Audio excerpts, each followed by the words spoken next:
ప్రముఖ సినీ నటి శ్రీమతి సంగీత గారి ప్రారంభించారు. IVF చికిత్సలో 25% భారీ discount, free doctor consultation, free ultrasound scan. 49 అంటే సంతానం, 49 అంటే సంతోషం. ఇప్పుడు వైసీపీ మాజీ ఎంపీ నందిగం సురేష్ని పోలీసులు అరెస్ట్ చేశారు. ఇక రెడ్ బుక్ పాలన షురు అయినట్టేనా? అదే చేస్తున్నారు వాళ్ళు. షురు అయినట్టే ఉంది, ఎప్పుడు అయింది. ఇప్పుడు పవన్ వేరే పని లేదు. మంత్రిత్వ శాఖలు ఏమీ ఏ పనులు, ఏ మంత్రిత్వ శాఖ ఏ పనులు లేవు. ఎంతసేపు వాళ్ళు ఇప్పుడు వాళ్ళు ఎంతసేపు వాళ్ళ పగ తీర్చుకునే కార్యక్రమంలో ఉన్నారు. మళ్ళీ ఎన్నాళ్ళు ఉంటామో తెలియదు. ఈవీఎంలు కూడా కోర్టులోకి వస్తున్నాయి, ఎప్పుడు ఉంటుందో తెలియదు. ఈ లోపల పగ తీర్చుకునే కార్యక్రమం తప్పితే రెడ్ బుక్ అని పెట్టుకుని లోకేష్ ఎక్కడ కనపడ్డా చూడు. లోకేష్ ఏమయ్యాడు కనపడ్డు. రెడ్ బుక్ పుచ్చుకుని ఆ ఇన్స్ట్రక్షన్స్ ఇస్తున్నాడు, కలెక్టర్లకు ఇన్స్ట్రక్షన్లు. వాడిని పట్టుకోండి, వీడిని పట్టుకోండి, ఏ కార్యక్రమంలో ఉన్నారు. చంద్రబాబు ఎంతసేపు అసలు స్పెషల్ స్టేటస్ అడగడు. ఇప్పుడు ఇది పెట్టుకుంటాడు, ఈ వరదలను ఒక సాకు పెట్టుకుంటాడు. ఇప్పుడు రేపు ఇస్తానన్న మిగతా కూడా ఈ వరదల కారణంగా ప్రజలు అతలాకుతలం అయిపోయారు కనుక సూపర్ 6 ఇప్పుడు చేయలేము, కొంతకాలం తర్వాత అంటాడు. ఇట్లా ప్రజలను మోసపుచ్చటం, మభ్యపెట్టడం అదే తరహాలో ఉన్నారు. ప్రజలు గుర్తిస్తున్నారు, ప్రజలు ఎక్కడికక్కడ అంటున్నారు, అర్థమైపోతుంది. మోసపోయాం, తప్పిపోయామని. వీళ్ళు ఇదే పని, వీళ్ళకి వేరే పని. పవన్ కళ్యాణ్ అయిపోయింది, ఉప ముఖ్యమంత్రి అయిపోయింది.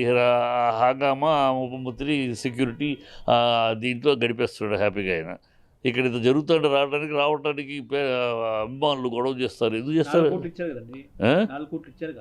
ఎవరు 4 కోట్లు ఇవ్వడం పెద్ద ఆయన పవన్ కళ్యాణ్ ఒకటి. ఎప్పుడు ఆంధ్ర రాష్ట్ర కళామ తల్లి బిడ్డలు నాటి నుంచి నేటి దాకా ఎప్పటికప్పుడు ఏ హీరోలైనా వాళ్ళు ఇస్తానే ఉన్నారు. ఇవాళ ఒక్క పవన్ కళ్యాణ్ పుట్టుకొచ్చి ఇచ్చాడని గొప్పగా చెప్పక్కర్లా. పవన్ కళ్యాణ్ గురించి చిరంజీవి ఇచ్చాడు, రామారావు గారు ఇచ్చారు, కృష్ణ గారు ఇచ్చారు. అలనాటి నుంచి ఆంధ్ర తెలుగు కళామతల్లి బిడ్డలకి ఆ గుండెలో తడి ఉంటుంది, ఆ స్పందించే హృదయం ఉంటుంది. అప్పటి నుంచి ఇప్పటిదాకా ఎప్పుడైనా ఏదైనా ఇస్తున్నారు. ఈయన ఇచ్చాడు అంతే కదా. ఈయన పెద్ద స్పెషల్గా ఈయన ఇచ్చినట్టు, ఈయన పుట్టుకొచ్చినట్టు ప్రతిదీ పవన్ ఏది చేసినా పవనే చేసినట్టు చేయటం మీడియాతో అలవాటు చేసుకున్నారు. పవన్ తోటి మొదలైనట్టు సినిమా ఇండస్ట్రీ, పవన్ తోటి మొదలైనట్టు సినిమా ఇండస్ట్రీలో ఆయన ఒక్కడే హీరో అయినట్టు.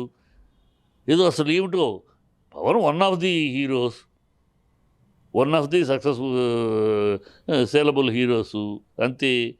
Is not the one, is not the beginner, is not the end కదా. ఏదో సార్ ఆయన లెగిస్తే ఆయన ఇట్లాగా ఎవడు లేగలేడు, ఆయన నుంచుంటే ఆయన నుంచున్నట్టు ఎవడు నుంచోలేడు, ఆయన జుట్టు ఇలా కూడా ఏం పిచ్చతరంగా ఉందంటే సినిమా కాదు కదా ఇది.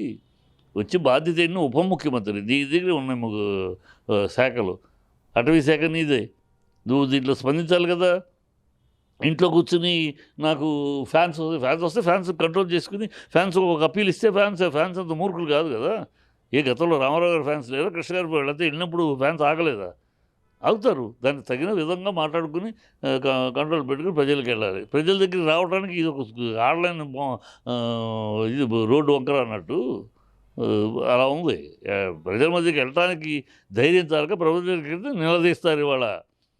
ఇప్పుడు వచ్చావు సరేనా, ఆడపిల్లల సంగతి ఏంటి? 32,000 మంది ఆడపిల్లలు ఎక్కడా పోయారని చెప్పి పచ్చి అబద్ధం, నిస్సిగ్గుగా నీతి రీతి నిజాయితీ అని అన్నావు. నువ్వు నీ నిజాయితీ ఇదేనా? ఇంత అబద్ధాలు ఆడతావా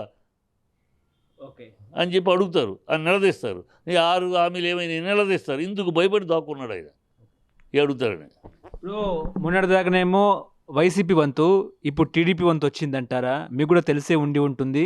టీడీపీ ఎమ్మెల్యే ఒక ఫోన్లో అసభ్యకరమైన వీడియోలు ఒక అమ్మాయికి పంపించడం అనేది. ఇప్పుడు టీడీపీ, వైసీపీ ఏ రాజకీయ పార్టీ అయినా, ఒక పార్టీ కాదు, ప్రతి రాజకీయ పార్టీలోనూ ఇలాంటి ఈ బాగా పెరిగిపోయినాయి. గతంలో లేవు. గతంలో ఇలా రాజకీయ నాయకులు పదవుల్లో ఉన్నవాళ్ళు కొంచెం గౌరవంగా, సమాజానికి దూరంగా, ఇలాంటి విషయాలకు దూరంగా ఉండేవారు. ఇప్పుడు ఏమైందంటే విచ్చలవిడి అయిపోయింది. అయితే ఏంటంట, సో వాట్, మేము మాత్రం ఉప్పు కారం తింటలేదా, మాకు మాత్రం అన్న పద్ధతిలో ఆర్గ్యుమెంట్ తయారైపోయింది. సో ఏ పార్టీ అయినా, ఒక పార్టీ అని కాదు, అన్ని పార్టీల్లో ఇలాంటి దురాత్మలు, ఇలాంటి మృగాళ్ళు, ఇలా దౌర్భాగ్యాలు ఉన్నారు. ఇప్పుడు కనీసం ఈ టీడీపీ దీన్ని వాదించకుండా ఆ ఒక విషయంలో కనీసం వాళ్ళ లాజిక్ చెప్పకుండా సస్పెండ్ చేశారు.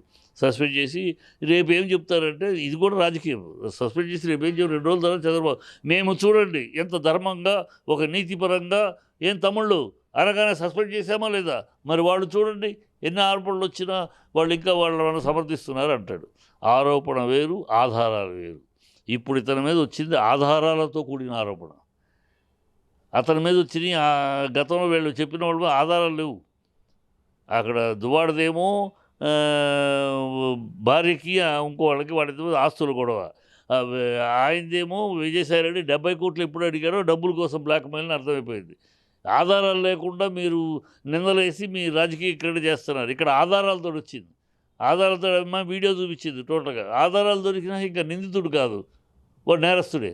ఆధారాలు కనుక సస్పెండ్ చేసావు అంతే తప్పితే ఇది కూడా పెద్ద గొప్పగా చేసినట్టు ఈ మాత్రం ఇది ఇంత ఆధారాలతో వచ్చినా కూడా నువ్వు సస్పెండ్ చేయకపోతే ఇంకెట్లా? సస్పెండ్ కనుక తప్పని పరిస్థితిలో సస్పెండ్ చేసి ఇదేదో గొప్ప నీతిగా పాలన చేస్తున్న మాటలు మాట్లాడతారు రేపు. వాళ్ళని అందరంటే వీళ్ళు రేపేంటి ఇది సాకు పెట్టుకుని ఎవడి మీద ఆరోపణ ఒక నింద చేస్తారు, రిజైన్ చేయాలంటారు, సస్పెండ్ చేయాలంటారు. ఇప్పుడు దువాడ సస్పెండ్ చేసింది వైసీపీ. ఎందుకు చేసింది? వాళ్ళ పర్సనల్ మ్యాటర్స్ అయ్యి సమాజానికి సంబంధం లేదు వాళ్ళిద్దరి మధ్య. కానీ వాళ్ళు కోర్టులో వెళ్ళారు. కోర్టులో వెళ్ళినా బజార్కి వచ్చేసింది మ్యాటర్.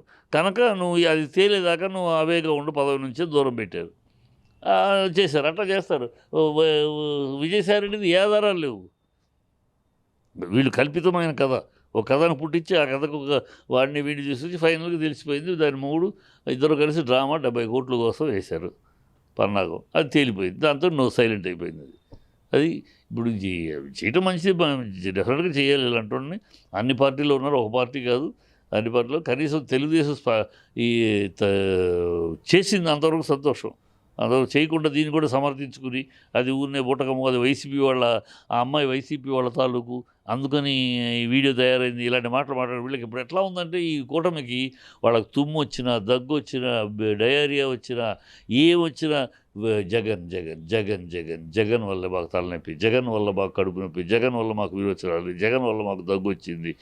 ఇలాగూ ముసలోళ్ళు ఎవరైనా దగ్గుతున్నారు చూడండి, ఆ ముసలి వాళ్ళు చూసారా, ఆ 80 వయసులో వాళ్ళు చూసారా, అతను ఎలా దగ్గుతున్నాడు, దీనికి జగన్ కారకుడు కాదా అంటారు. అట్లా ఉంటుంది వీళ్ళ పాలన, అలా ఉంది. ప్రధానికి జగన్ జగన్ జగన్ జగన్ జగన్ జపం మానండి, అయిపోయింది. ఎన్నికలప్పుడు పచ్చి అబద్ధాలు మాట్లాడారు పవన్ కళ్యాణ్ నోటితోటి. 32,000 అమ్మాయిలు అనే పచ్చి అబద్ధం, 6 సూపర్ 6 అని పచ్చి అబద్ధాలు మాడి, ల్యాండ్ టైటిల్ యాక్ట్ మీద పచ్చి అబద్ధాలు మాట్లాడి మీకు అన్ని అబద్ధాలు ఆడేసేసి ఏదో ప్రజలు మిమ్మల్ని నమ్మారు.